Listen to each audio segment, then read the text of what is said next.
Welcome in to the Monday edition of the 14. We're switching things up here a little bit. Going to start the show with a very exciting guest. We are thrilled to have this guy on the podcast. I'm going to throw it to my co-host, Blake Lovell, to make the introduction here. Thanks, Chris. Ole Miss head coach Kermit Davis joining us here on the podcast. And, Coach, thanks for jumping on here with us. Well, it's always good being with you.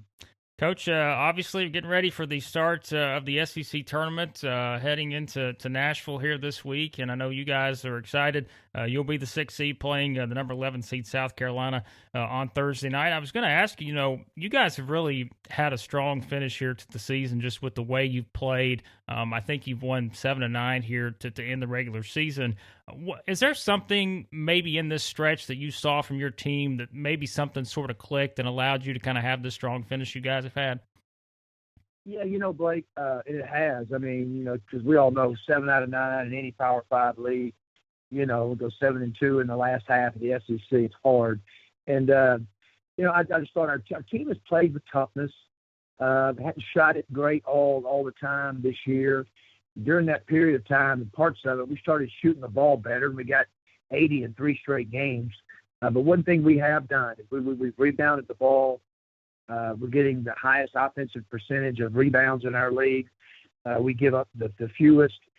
Right now, I think scoring defense, we're first in the league in scoring defense. So that's what's kind of traveled for us.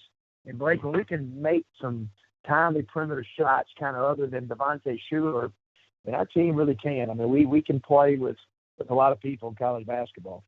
I was going to ask you about Devontae. I know we've talked about him a lot since you took that job there and just kind of the value of a guy like that. And I know for us, talking about him, I mean, he's been one of the best players in the league this season. I think you just look at the way the things he's done for you guys, not just in the stat department, but also just probably from a leadership standpoint and that kind of stuff you see every day. How have you kind of just seen him sort of, I guess, help guide this team along? Because as we know, I mean, you guys have brought in some new guys, and I think having someone like Shuler to help them sort of adjust, I'm sure has been a big for you guys.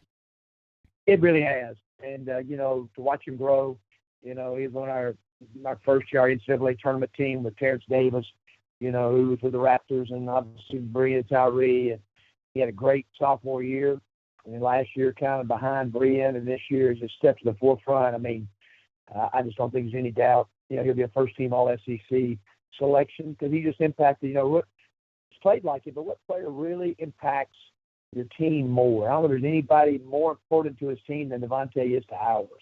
And he has put us on his back in a few games.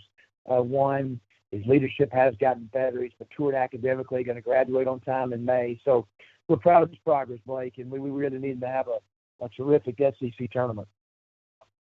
Kermit, I watched both of your games with Vanderbilt from start to finish, and two things stood out to me. The first game, I felt like they found a couple of spots, maybe with some corner threes in the first one, which really led Vanderbilt to that win. And I felt like you guys did a much better job. You just completely made the three-pointer a non-factor in the game in Oxford on Saturday. Second thing, you held Vanderbilt without an offensive rebound for 30 minutes, which is almost impossible to do. Just speak to your preparation and how you're pleased with how you were able to just completely shut down Vanderbilt in those two regards. Yeah, I give Vanderbilt a lot of credit. I mean, I know it's head-scratching sometimes to your fans and different people, but in our league, it can just happen. And those guys just responded on their senior night, and they played great, and they made some shots.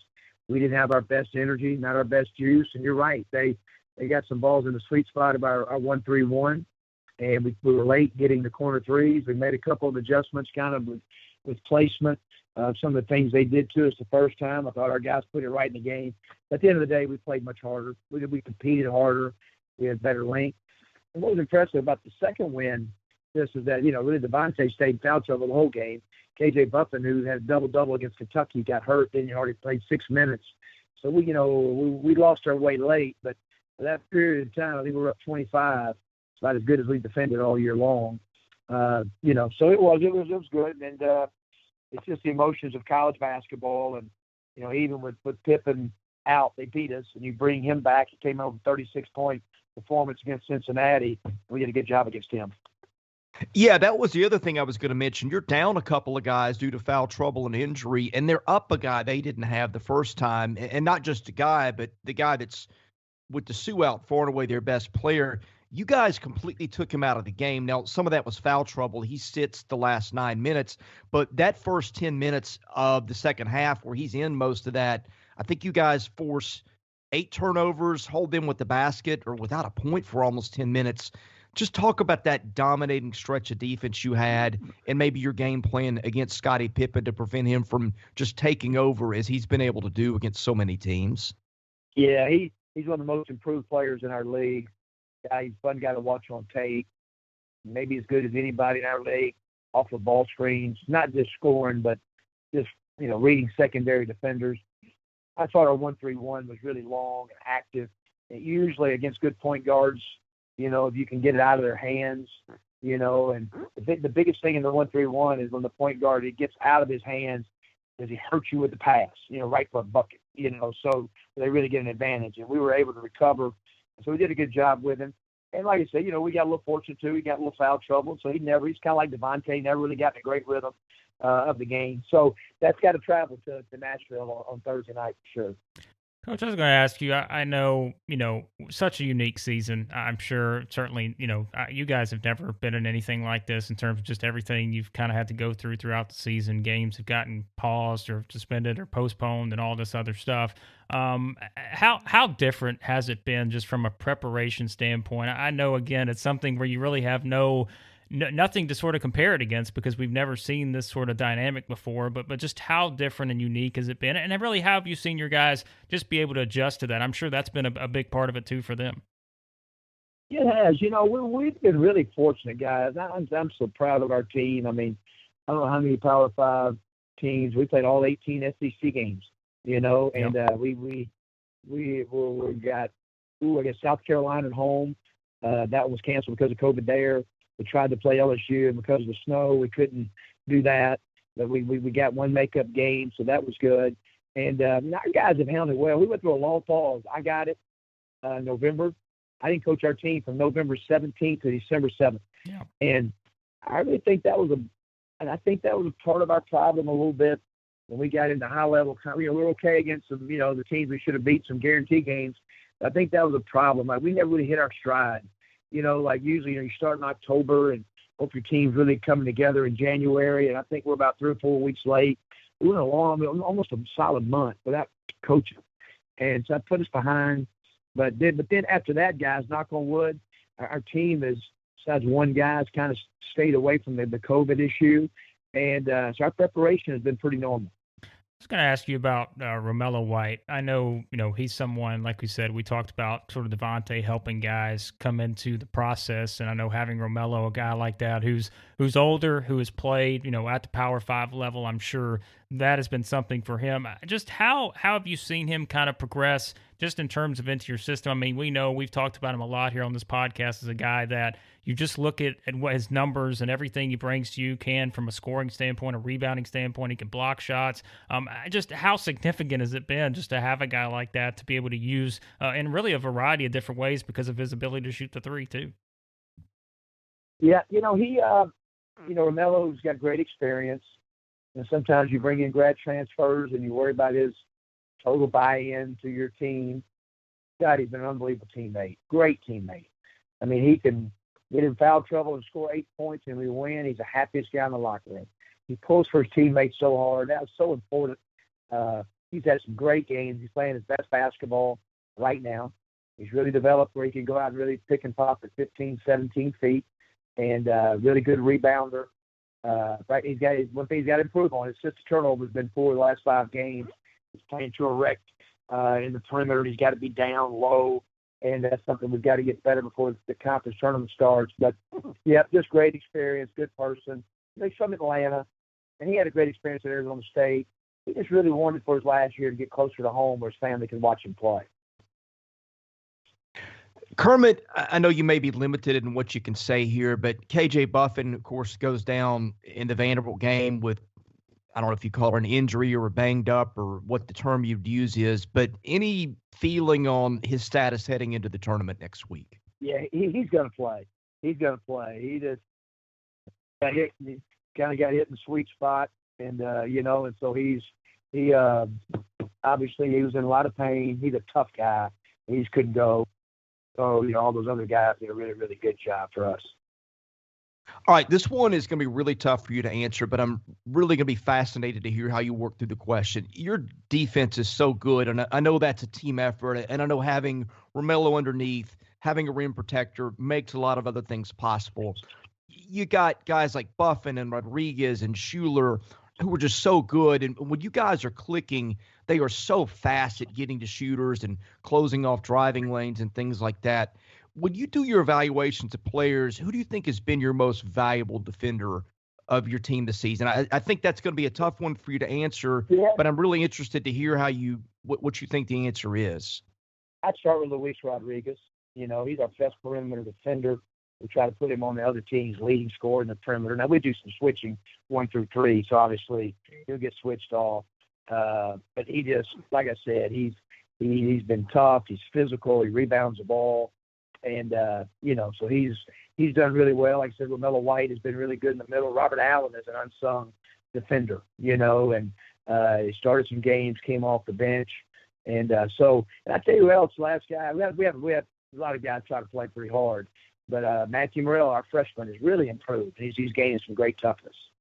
Coach, just a couple things here before we wrap up. I know if you got knuckleheads like me, you have to talk about the NCAA tournament scenarios and all this other stuff. But for you as a coach, you've talked about it. Obviously, at this point, it's just winning games. But how do you approach that with your team? I mean, we're sitting here in, like I said, the social media era. Everybody's talking about bracketology here and there and all this other stuff. How do you approach that just in terms of with your guys? I'm sure it's just a matter of, hey, we've got to focus on this game. We can't worry about anything else. But again, I know it's kind of the social media era and the way things work there.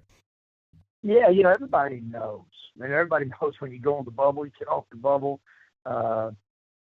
We know we've got to win some games in Nashville. We think we're in a position to get ourselves an NCAA tournament, no question about it. Based on kind of 8-8 in the quad 1 and quad 2 games, and our net's around, low 50s. But we've had, I think we're undefeated against top 25 teams, 2 top 10 wins. So, we can have our own selling point too. But you know what? We got holes in our resume like by the last 10 or 15 teams that we're bunched in there with, and our guys know what's ahead of us. So we do. We just got to go try to play like heck against South Carolina and just move from there. And but we know we've got to win games in this tournament to do it. And then just finally, you talked about South Carolina. I know you guys will certainly have more time throughout the week. We're talking on Monday before you guys play on Thursday. As you look ahead, we always say playing a Frank Martin team, doesn't matter what the record is. It just doesn't matter. Like, kind of what you're getting with a team that's coached by Frank. What are some of the things you're kind of looking ahead to in terms of the matchup with those guys? I know you guys played about 3 weeks ago now. You guys won a hard-fought game there in Columbia. What are some of the things that stand out about the matchup for you? Well, just Bryant, lefty's playing so well. A.J. Lawson's the best perimeter shooter in our league from 3, hurt us there. Cousinards has had really, really big games. They're physical. You just watch them. They go to Florida and win, and they can put out, great games. And then, obviously Kentucky played terrific the other day. But, in those tournaments, Frank's going to get his team to play at a high level. I have so much respect for Frank and the job he does. They run good offense and they play unselfish, and they got beat up with COVID, for a long period of time. Probably them and Texas A&M more than anybody in our league. We have great respect for them guys, and we know we're going to play at our best to win. Those first round games are hard for everybody, and so we'll prepare like crazy and hopefully play really well on Thursday night. Coach, again, thanks so much for doing this. I know it's a busy week. We really appreciate your time, and looking forward to catching up with you again here soon. All right, guys. Great being with y'all. Thank you. Boy, really great interview with Kermit Davis there. I was really interested to hear how he answered the question of defenders, because when I watched him play, boy, they have so many good ones. Luis Rodriguez being his most valuable, I guess it wasn't surprising, but it was interesting to hear that from him. Yeah, and I think that's one of the things, we've talked about with them before, just the strength of their defense. And that's, I think we always keep that in the back of our mind. It's like, well, you can look at certain individual defenders and say, man, that guy's really good. But, still, it's also a matter of, hey, you're trying to defend 5 guys on the other team. So you've got to have that buy-in from everybody on the floor. And I think just in different scenarios, we've talked about Luis Rodriguez, we've talked about Devontae Shuler, guys like that. But, having someone like Romello White with his size, we talked about sort of the emergence of someone like KJ Buffin. I just think that, they're ranked in the top 20 still in adjusted defensive efficiency. I think they're 10th now in turnover percentage defense. And so they just do a lot of things well on the defensive side. And I think that's going to be something, as we go into this SEC tournament, that's going to be something that certainly they can lean on. And we've seen them lean on here, winning 7 of 9, as we talked about towards the end of the regular season.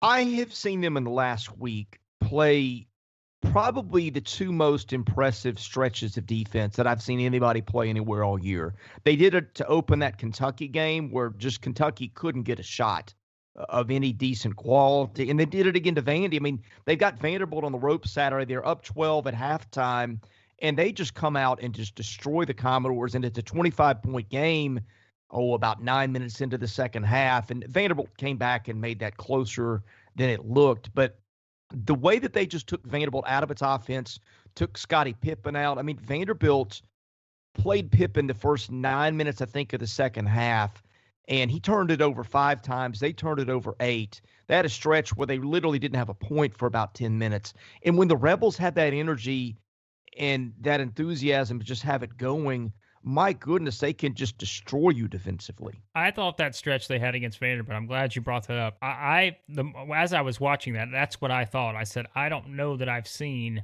a stretch like this season. Now, I'm sure if I went back through and looked at every single box score and remembered every game that I've watched this year, maybe there's something in there, but I just kept looking up and saying it wasn't just the fact that Vanderbilt didn't score in some of those stretches there. It was just a matter of you saw the edge, I think, that Ole Miss had on the defensive side. And I thought that was something that really stood out in that game. I mean, again, anytime you hold someone to 46 points, you're probably going to be talking about the defense. But if you watch that particular stretch that you talked about in terms of that game, it was even more impressive than you thought, because Vanderbilt had 24 points left, or they had 24 points with 10 minutes left in the second half.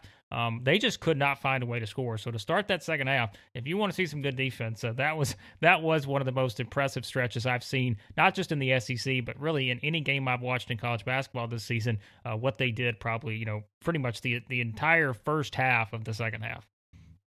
Well, that Kentucky game was impressive too.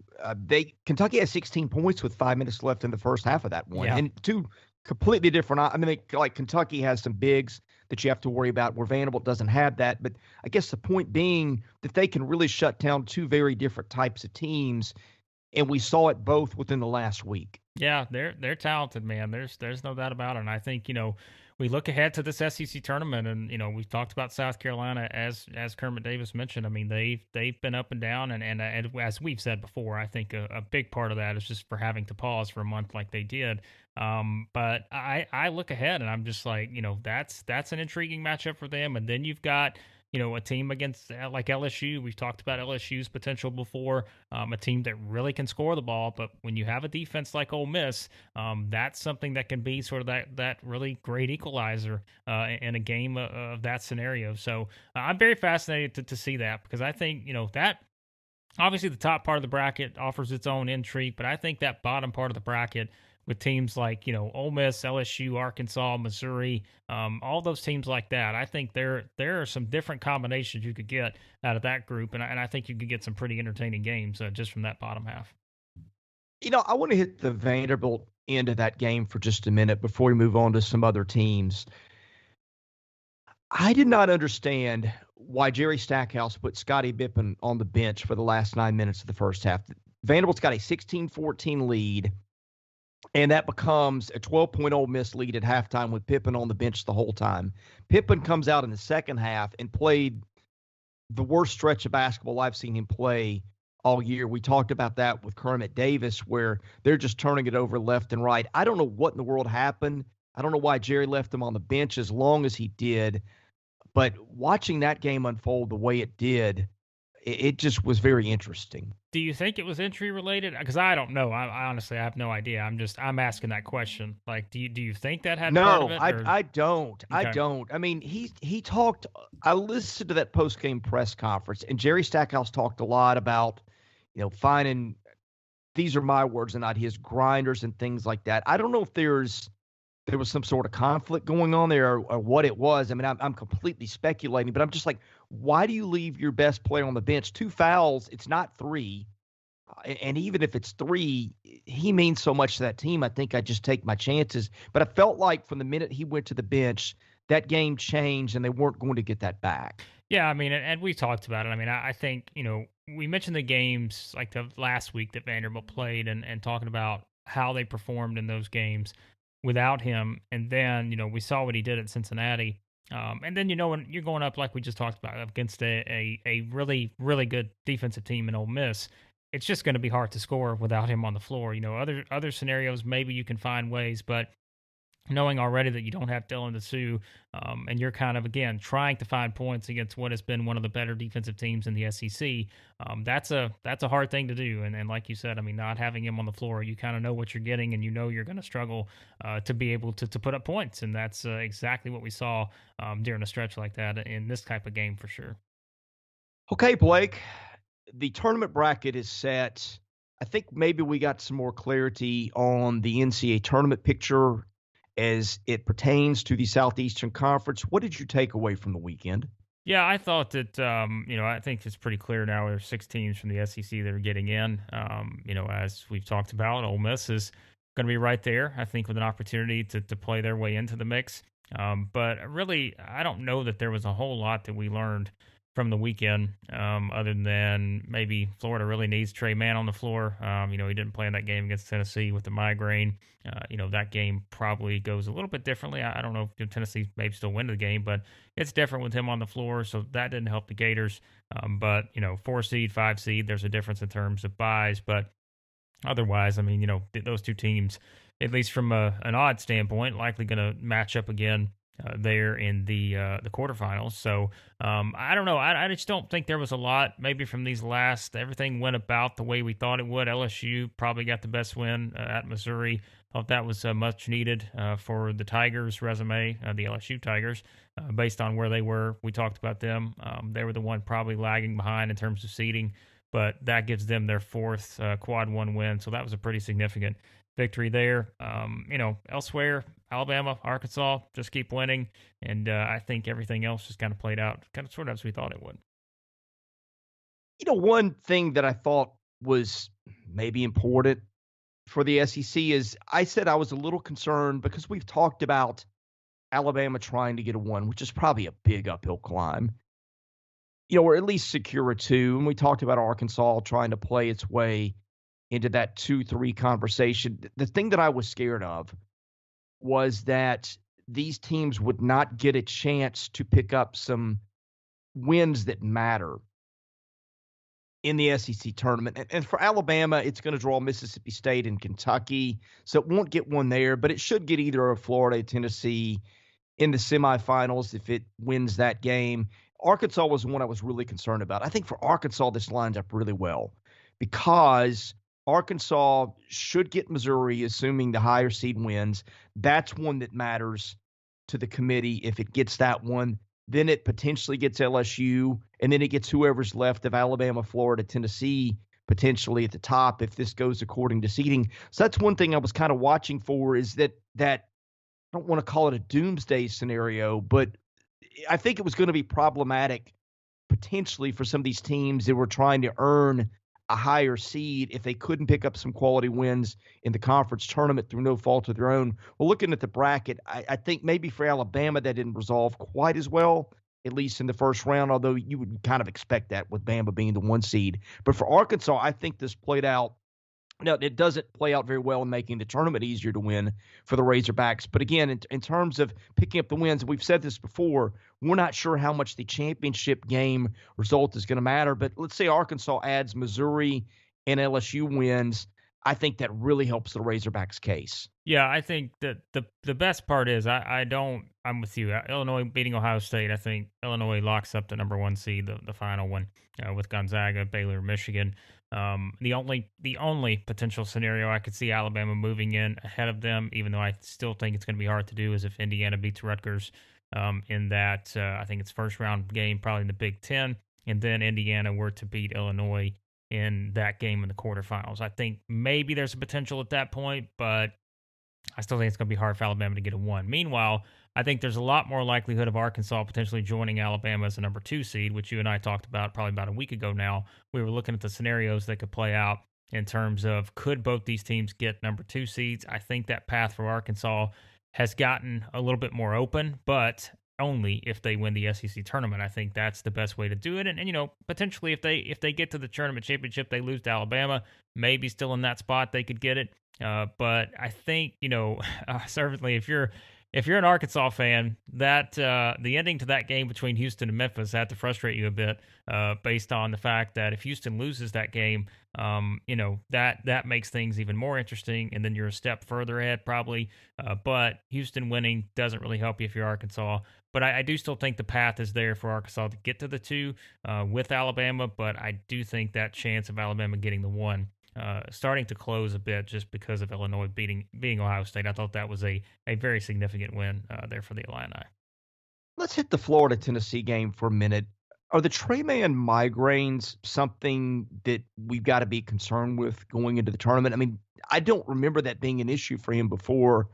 Is that something you think has a carryover? I have no idea, because it's one of those things where, again, like as you're going into the game, you're trying to figure out, how could this game play out? But then it's like, something like that. And you have no clue, right? Until the game gets closer and you realize he's not playing. So I don't know if that's anything, other than just a one game thing. And, again, a timing thing that you just never really know about and you can never really figure out. So, I'm not really sure what else to take away from that other than what we, got with those two teams on Sunday. Well, I'll give you one takeaway. It was kind of ugly without him. 54 points, 16 turnovers, 6 assists. They've got to have him back. Oh, absolutely. I mean, there's no path for them to be honest with you. Like, we've seen it before. Vanderbilt or Texas A&M. I didn't think A&M played bad at all at Arkansas. I actually think A&M played pretty well. And had a chance to win that game if Moses Moody doesn't knock down a huge three there with about 50 seconds left. So I think that's a tricky game for Florida, but still, they're just a different team when he's on the floor. Like you said, Florida's in complete control of this game for a little while there, and then they just hit a stretch where, it's just like they went down, down, down. Like they could not find a way to score, and you talk about the turnovers. That didn't help. They couldn't make a three. They did not play well on the offensive side of the floor without him there, which, again, no surprise. It's just, that's another situation where, there was a lot to play for, I guess, in a sense, but, that you're probably the 4 or the 5 if you're Florida. Just having that extra game sometimes helps, but you know what? At the same time, having that double bye doesn't always help. We've seen that in some of these conference tournaments and how it's played out this far. The team sitting and waiting is not always in the best position. So I don't know that it's a huge difference for Florida, but I just thought it was a game where Tennessee, I think if you're Tennessee, you're optimistic based on how that game played out, even though Mann didn't play for Florida, because I thought Tennessee did some things late down the stretch that were actually pretty good in terms of making a run, looking a bit more consistent on offense when they made that run. They got a lot more out of John Fulkerson, and we've always talked about that. That is the key. And I think if you're Tennessee and you can win a game like that with Jaden Springer only scoring 4 points, Fulkerson, scores 14. You have 3 guys who do that with Keon Johnson and Victor Bailey there too. I thought it was a nice performance from Tennessee and certainly one you want to see for them heading into the tournament. Yeah, they kind of need either Bailey or Springer to step up, and both have taken their turn. Bailey's had a run of 5 pretty nice games in a row, and really about 4 before that where he was a total non-factor. So, yeah, the Fulkerson line, that's the best he's had in a while. And I don't know. I just – with Tennessee, if Fulkerson plays that well, if Bailey and Springer alternate as being that scorer they need, is that good enough? Yeah, that's the question. I mean, I think it's going to be interesting with them because even one game like that, I don't know if there's a ton that we want to completely just lean into because it was, one game and we've seen them be so up and down in terms of how they play on offense. And I mean, it's just, I don't know, like it's hard to figure out in terms of who maybe is going to step up on any given night for them. And I mean, I really do at this point. Like, I think it's as easy as if John Fulkerson can get them 10 points, I think they're going to have a chance to win a lot of games. And, obviously other guys have to step up elsewhere, but like we've seen Keon Johnson do that. We've seen Bailey do that. We've seen Springer do that for the most part. I just think that's the key is to getting a guy like either Fulkerson or Pons to not only contribute in rebounding or blocking shots, but like you need one of those two, I think, to be able to give you double digit scoring because you feel confident enough that you're going to get some of that at least from that trio elsewhere that we just talked about. So I think that's the key for them. If they want to make a run in this tournament, which to be honest, like I think their path is not, I mean, I think it's a nice path. I mean, again, you're talking about a potential rematch with Florida or you're playing Vandy or A&M. And I think if you're Tennessee, you probably like that scenario the way it sets up. Now, beating Alabama could be a challenge, or it's someone else, Kentucky maybe, I don't know. But I think that if you're Tennessee, I actually don't hate kind of the setup that they have, but it's just they got to be better on offense, and I think that they've just got to get that production out of Fulkerson if they can. I at least think they're going to get enough of it elsewhere to be able to at least be more interesting than they have been at times on offense. Boy, your man Cam brought Columbia, didn't he? I mean, is that his best box score line of the year? Let's see. I was looking at it earlier. I think that I'm going to pull it up again here because I was comparing some of his games that he had. I mean, obviously, he was just so efficient. Like what was it? 8 of 9 from 2. That's right. 1 of 4 from 3. 10 of 12 from the line. He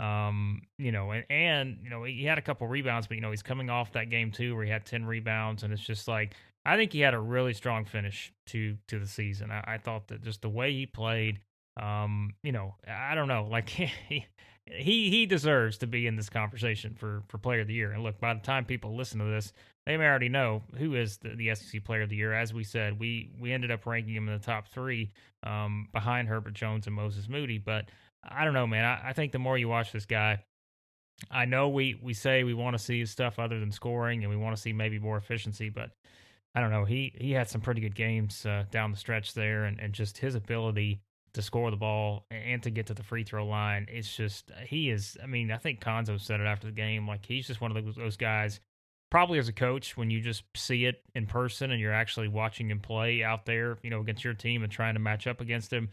I mean, he's easily one of the toughest guys to figure out how to guard in the league. I don't think there's any doubt about that. So yeah, it was an impressive game. And look, I mean, we can talk about all we want about the number of shots that it takes for him to get these numbers and all that, but you know what?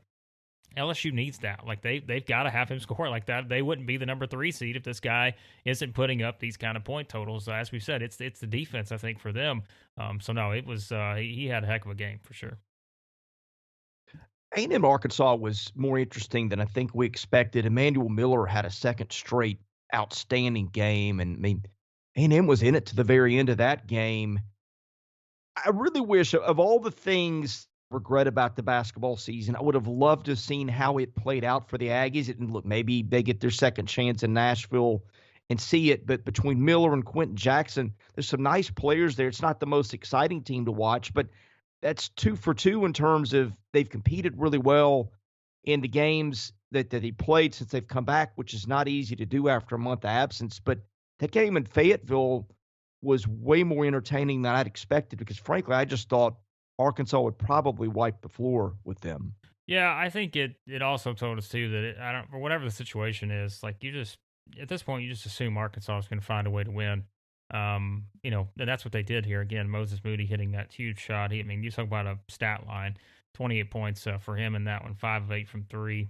He had rebounds. He did his usual thing. And it's just, I don't know, man. These guys, Arkansas just, again, they do all the little things I think you need to do to really be a team that can win a lot of games in a tournament setting. And the more I look at them, I'm just like, man, they are right there with an opportunity, of course, until we see the NCAA tournament bracket, how they play in the SEC tournament, all that matters. But just to see the way they finished this 11 straight wins in the SEC, that's incredible to think about. And on the A&M side, that's why I think A&M's interesting going into the SEC tournament, because if they beat Vanderbilt, they've got a little bit of momentum, even though they lost that game. But like you said, you look at what Emmanuel Miller's done. That's a team that's got a little momentum, and I don't know if I'm Florida. I don't know if that's a great matchup in terms of just maybe how you want to play against them, because I just feel like A&M's one of those teams that, because they've been off for so long, they are just itching to play as much basketball as humanly possible, maybe. And I think that could be an interesting matchup. Just like I think Florida Vanderbilt could be interesting based on what we've seen from Scottie Pippen too. So it was one of the better games of the weekend for sure with Arkansas and A&M. But I think it just continued the theme of no matter what, Arkansas could be in a position where whatever they were down. I don't remember what it was with like a minute to go or something, and they just find ways to win, and that's what you want from a team at this point in the season. Well, the interesting thing that we had mentioned before is the way that they mix and match with players, because they've got 7 or 8 really good guys. I think their rotation is arguably as good as anybody's in the conference, and Justin Smith plays all the minutes in that one. And you see a guy like Desi Sills, let me read you some of his minutes, because this is an example of what I'm talking about. He plays 6 minutes against A&M. Against South Carolina last week, he plays 26 and hits 3 threes. Before that, he plays 6 and then 10. And he's had some games where he's been in the 30s, even the high 30s in SEC play. You see Connor Vanover, again, a guy who's a big factor some nights, not as much other nights. This one kind of in between where he plays 13 minutes. It seems like that Eric Musselman just knows, okay, I've got these parts, and some nights, some of these are going to be more useful against other teams than others. And it just kind of is interesting to watch how that plays out from them from one game to the other.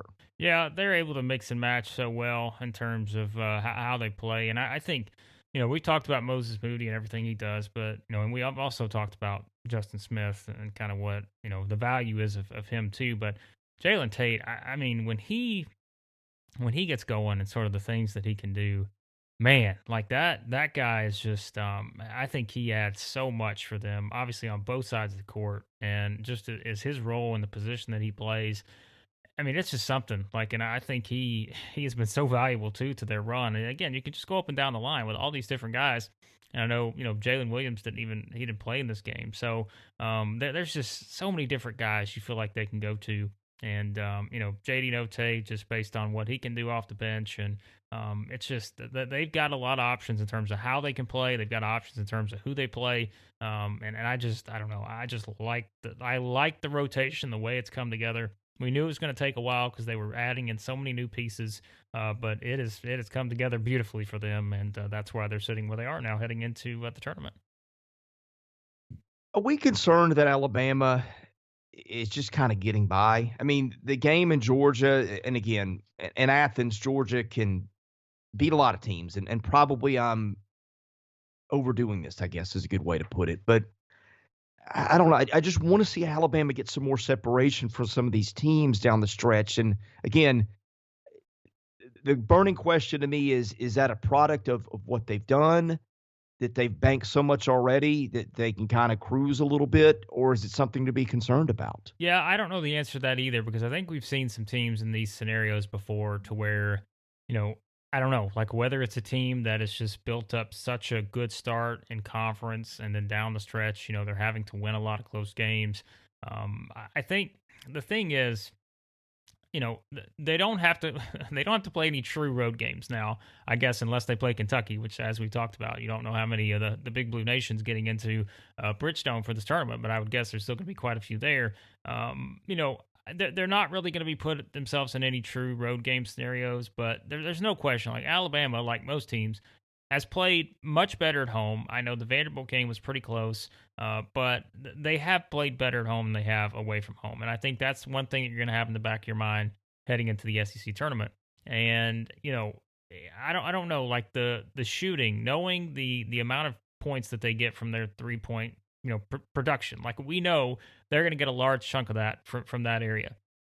If they don't have a great shooting night, their defense has been able to put them in a position to still win these games. And so I think that's the big different point, I think, for Alabama this season. Whereas maybe before, if they're not hitting on offense, their defense hasn't been good enough to be able to win games like this. But because their defense is so good this season, still third in the nation in adjusted defensive efficiency, even when they aren't shooting as well, that has given them a chance to maybe grind out some of these games in the way that, normally a year ago, 2 years ago, they wouldn't have been able to win. But I think because of how good their defense is, they found ways still to do it, even if they are not great from the three-point line or they're not shooting a high percentage overall. So that's something I still sort of feel like Alabama's going to put themselves in a position to win just because their defense has been so good. And even if they aren't making, 15 three-pointers or anything like that, I still think their defense is to the point of putting them in position to win this SEC tournament, potentially make a deep run in the NCAA tournament. And I think that's the thing we keep looking at. Now, if they come out and they don't play defense, then they're in trouble if they're not making threes. But for the most part, we've still seen the scenario where even when their shots aren't falling, they played pretty well on defense, and that's given them a chance to kind of be where they are. Well, here's another thing in Alabama's favor, and this doesn't really come into play that often except for tournament basketball, and that's after 7 or 8. Alabama's probably as good as anybody in the league. You got guys like Alex Reese who played big roles on this team at times, didn't really play 4 minutes against Georgia. You've got guys like Juwan Gary, Darius Miles, James Rojas, another who's hit some big shots for them. Keon Ellis plays 20 minutes. They can get a little bit more out of him if they need it. I think that is one thing that maybe comes into play in Nashville, and especially when you're playing teams, because as the 1 seed, the teams you're playing, at least starting with game 1 for sure, are playing on less rest than you are. And I do wonder if that's a thing that we don't see really come into play in the regular season that manifests itself as being important in the SEC tournament. Yeah, I mean, Alabama's what, 8, 9 deep? Like I feel like they can just, they can do whatever they want in terms of, we talked about Arkansas's rotation. Like Alabama is to that point and more, I think, in terms of the guys they can mix and match in terms of, how many different guys they can plug into the mix. And so in a tournament setting where you're potentially playing as many games as you could to make a run to the championship, that is an X factor. Whereas, as we talked about, if you look at a team like LSU that relies on 4 guys, the way that they do, maybe that's a little more difficult just in the scenario. And we always have the discussion about stamina and everything. And I've always said, these kids are playing 4 AAU games in a day and all that kind of stuff. But it's still, it's still an element that comes into play in these tournament games. Like we've seen it all over the country. Like it happens. Like there are teams that can wear down, and just the physicality. And I think especially in a league like this where, there is a lot of physicality in the SEC. And those are things that can kind of, as you see, play out over a 4 or 5 day stretch. Those things are factors. And so I think that's one of the things that Alabama kind of has going for it too. Well, 2 more things. Jordan Bruner, they didn't have him for 9 games. Now he has been back for 6. He's a consistent part of their rotation. So that's a part they didn't have for a long stretch earlier in the season. And to your point, Alabama is going to wear you out on defense. And how many games have you and I been to in the SEC tournament in person where you can just see tired legs? Oh, yeah. You see front rim jumpers just one after another when a team starts getting into that 3rd game. And Alabama is not the team. I mean, you don't want to be in that situation to begin with, but you particularly don't want to be in that spot against Alabama. And that's the trade-off is, we talk about the double buys and all this other stuff. It's great to get the double buy because of that reason where, tired legs do play a role. Like, that's why you want to get the double buy, so you're playing less games to get to the championship. But, we've also said it on the other side to where, we've seen teams just completely wear out if you're having to play on Thursday and then get to Friday. And then maybe by the time you get to Saturday, that's that 3rd game and you're just kind of, you're trying to will out figuring out how to do this. And it sometimes just doesn't work. And so I think that's another advantage. Whereas, it's kind of we see it sort of a mixed bag on that with teams that do have to wait to play versus playing these teams that get a little momentum after winning a game or two. So that's always kind of, I think, a little bit more unpredictable. But when you're a team like this, like Alabama or Arkansas, that's built with a rotation to where you can bring in 8 or 9 guys, that can be something that separates you, just because it's not as though you're having a huge drop off when you bring these guys in. You're not just playing guys to play guys. You're playing them because they're actually giving you production. And so I think that's why these teams have been able to be to where they are, is because over the course of a game, knowing the playing style of teams like Alabama and Arkansas who get up and down the floor, I think that's something that has really helped both of them. Okay, Kentucky, South Carolina. Kentucky just wins that one at a romp in Lexington. Final of that one, 92-64. Tell me what you buy more. That's Kentucky rounding into form before the SEC tournament, or that's South Carolina just laying the egg that is just consistently laid for, 6 weeks now? Yeah, I think it's I just that was the one game I looked at and said I don't know that I can learn anything from this game, because we talked about with South Carolina, they just haven't been very good throughout the course of the season. Now, as we talked about a little bit earlier in our conversation with Kermit Davis, like you're still going to look at the South Carolina team and look at it and say, man, which team is this going to show up, you think, in this SEC tournament setting? And I think that's something that's going to be interesting to watch. But just from this game, I mean, A.J. Lawson scores 6 points. South Carolina's not beating anyone with A.J. Lawson scoring 6 points, and they're probably not going to be competitive. And that's kind of what we saw here. He didn't play well, just did not have a good offensive game. I think he went 2 of 10 from the floor. That's just not, again, South Carolina's not going to be able to win games like that. So I don't know how much you take away from it. We've seen South Carolina struggle down the stretch here, but I just think it's a situation where Kentucky wins, but they're still going to go into the tournament with some momentum here. It's just a matter of, are they going to be able to put enough momentum together to make a run and potentially beat an Alabama? So Auburn's got to be thrilled about how it closed out its season. I mean, winning without Sharif Cooper, again, Alan Flanagan, the guy that had just kind of carried them at times when Cooper's not available. I was really impressed with him again. Yeah, they I mean, again, we're looking ahead because it's just kind of, that's where they are.